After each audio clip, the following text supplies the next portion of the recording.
Hey guys, this is going to be your small group guided reading lesson. So when we're doing daily 5 at school and you all come to see me at the teacher table, this is going to be really similar to what we do there. So when you watch this video, after this, it's going to move into a making words lesson, which is just very similar to what we do at the teacher table where we move those letters around to make new words. Then the video will take you into reading a book, and you're going to read it with me because I'm going to kind of pop in just like I'm doing right now, kind of ask you some questions, maybe work on your fluency a little bit. And then after you get done reading the book, the video will end, but leave the video up because you're going to go back to Seesaw and you're going to work on that comprehension part, which just means like, what can you tell me about what you remember from the book? So there'll be a graphic organizer or something for you to work on Seesaw that'll be based on the book that we read together today in this video. All right, good luck and have fun. Hi guys, so before we get started, I want you to take a look at the letters that you see on your screen and make sure that you have all of those letters ready to go before you move on in the video. If you don't have magnetic letters, that's totally fine. Just grab a piece of paper and write those letters down, cut them apart, tear them apart. Just in some way, shape, or form, you just need to make sure that you have those letters in front of you. So make sure you do that before we move on. All right, hi, my Lucy group. We're going to do a making words just like we've done before in our classroom, but just a couple of reminders. Make sure that you do not make the word until I snap, okay? Just like we do in our classroom. That way it gives you a chance to kind of think about what letters that you think are going to be in that word, what sounds that you hear. You can really listen to the word. And then don't forget, I'm going to tell you how many letters are in each word too before I tell you the word. So remember, don't make the word until I snap. Just like normal. All right, our first word, we're gonna go ahead and get started, has 2 letters in it. And it is the word at. At, like I am at home right now. At. All right, everybody say the word at. Good, all right, go ahead and see if you can make the word at. All right, so you should have that that A, that short A sound. And then at, I hear that T sound at the end. So at is spelled A-T. All right, let's go on to our next word. Our next word has 3 letters in it, and it is the word Pat. Pat. Like Pat was a great teacher. So Pat is like a name for somebody. So 3 letters and the word is Pat. Everybody say Pat.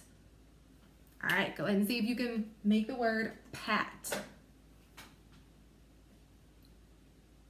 All right, so let's take a look. Now, if we had a capital P, we would use a capital P. Think about why. Because it's somebody's name. It's a specific noun, right? A proper noun. So I still hear that at sound on the end. The only thing that's different is I hear that P sound, that P sound. So I don't have a capital P, but we'll pretend like it's a capital P right there since it's somebody's name. All right. So our next word has 3 letters in it still, and it's the word sat. Sat. Like I sat in the comfy chair. Sat. Everybody say sat. All right. See if you can put those letters together to make the word sat. All right, so I don't know about you, but I still hear that at sound at the end. The only thing that has changed is that beginning sound. So instead of that P sound, I hear that S sound, sat. So we spell sat, S-A-T, sat. Good job. All right, our next word has 3 letters in it, and it's the word ate. Ate, not like the number 8. I'm talking about like we ate at our favorite restaurant. So like eating, you ate. All right, so everybody say the word ate, and then go ahead and see if you can make the word ate.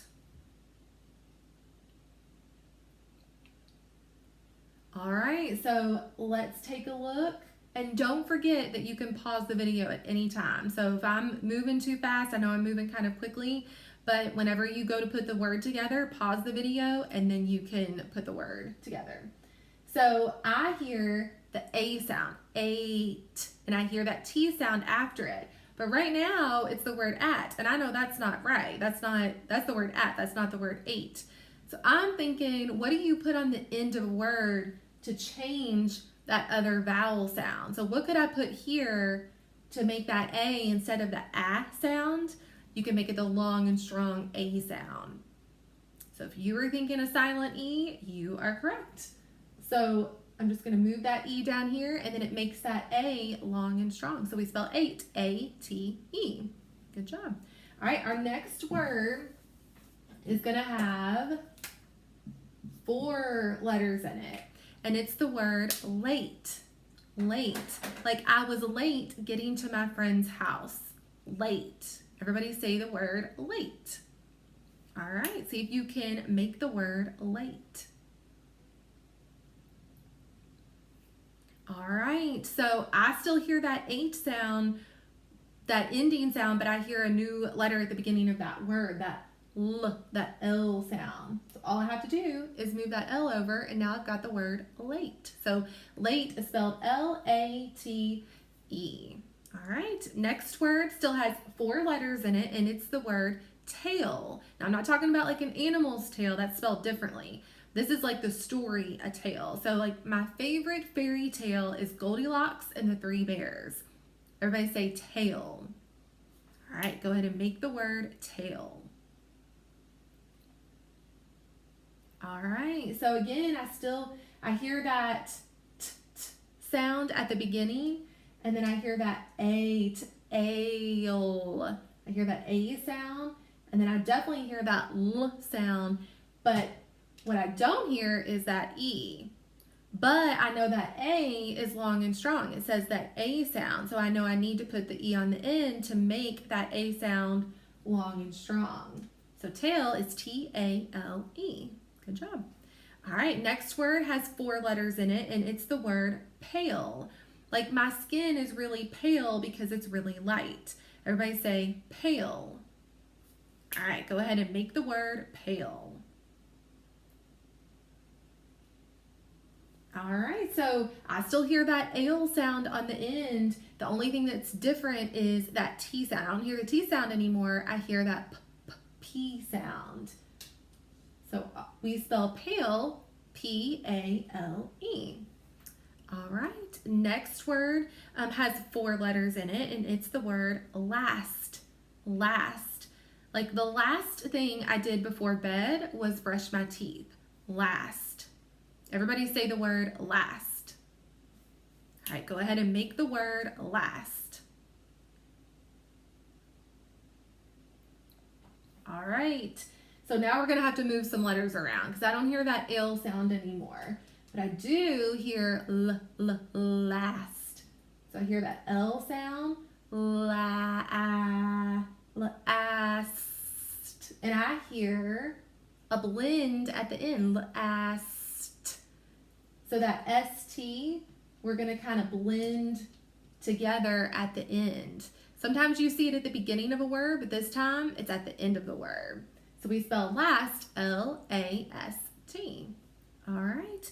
Our next word has 4 letters in it again, and it's the word past.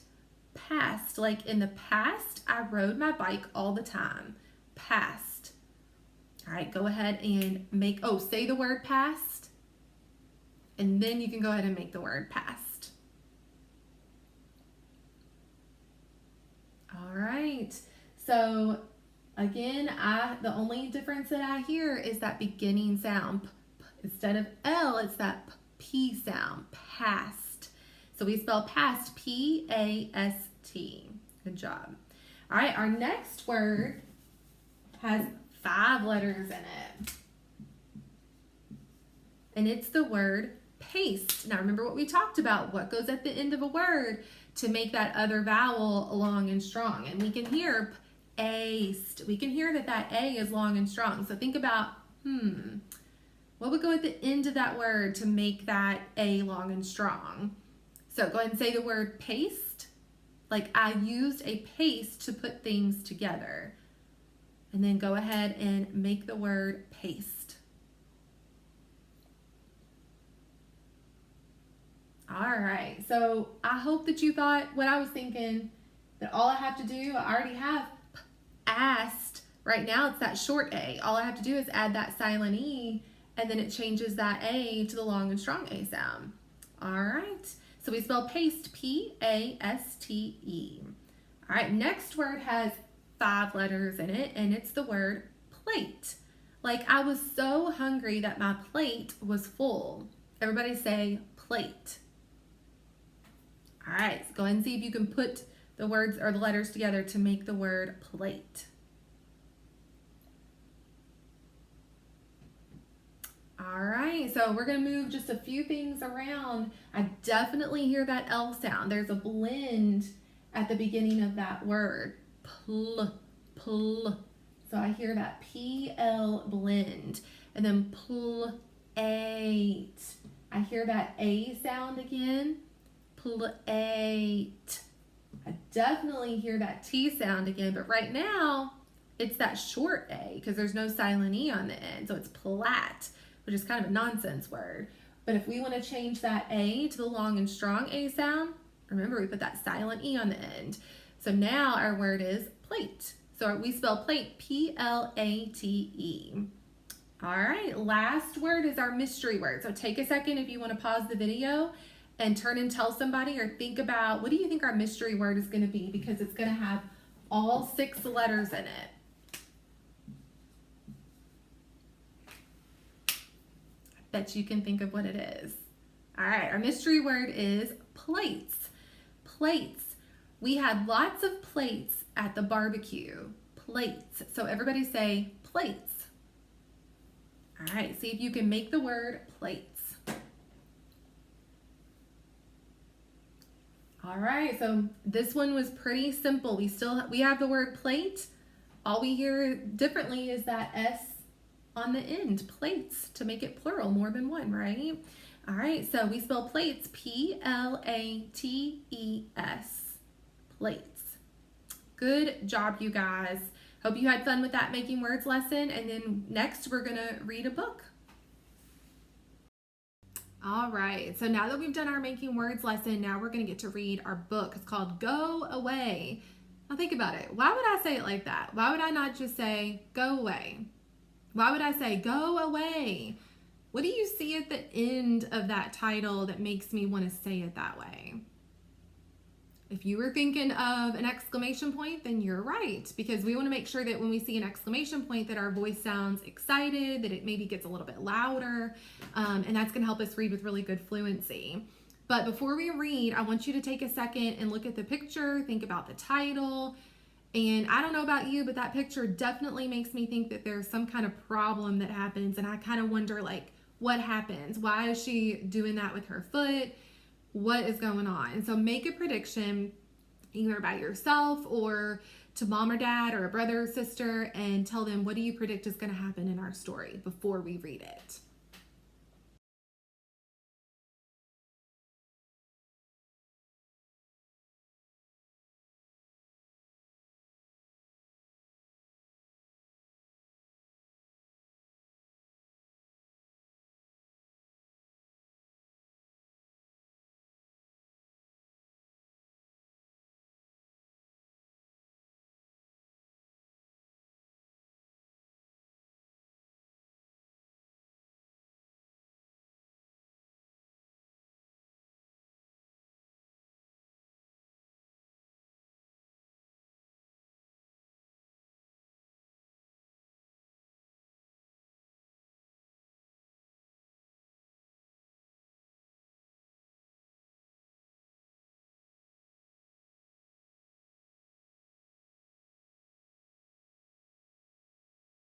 Okay, so now that you've had a chance to read the first few pages, I want you to think about, what is the problem in the story. There's a big problem with Victor. His sister comes home with her best friends, and there's some kind of bad things happening because of this big problem that Victor has. So take a second and think about what the problem in the story is.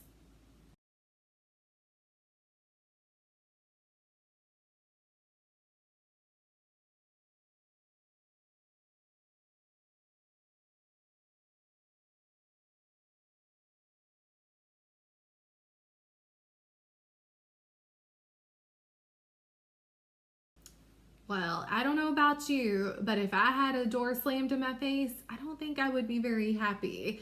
But I want you to take a look at Victor and make an inference and kind of infer what you think or how you think he feels. Because I know, like, I wouldn't be happy about it if somebody had slammed the door in my face. But I think Victor kind of feels a little bit differently. He may not be happy about it, but on this page, we can see that he feels a certain way. So take a second and think about, what do you infer about how Victor feels just based on the picture?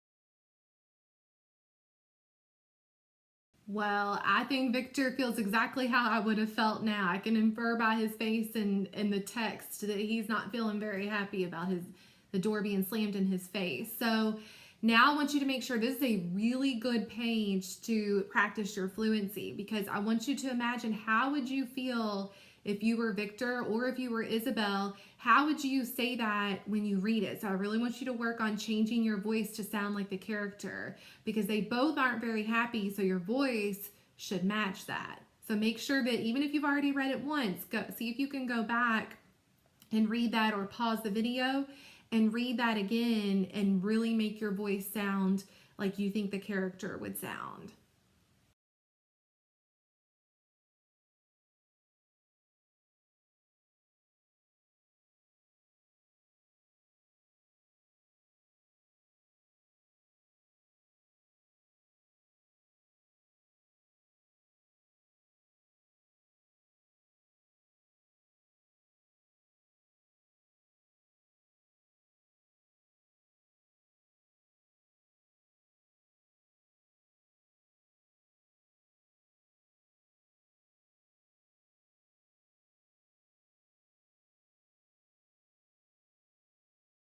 Okay, now that you've had a chance to read our book, Go Away, I want you to think about what happened in the story. So, what you're going to do is I would leave this open if you can, this video, so you can go back and look at the book if you need to.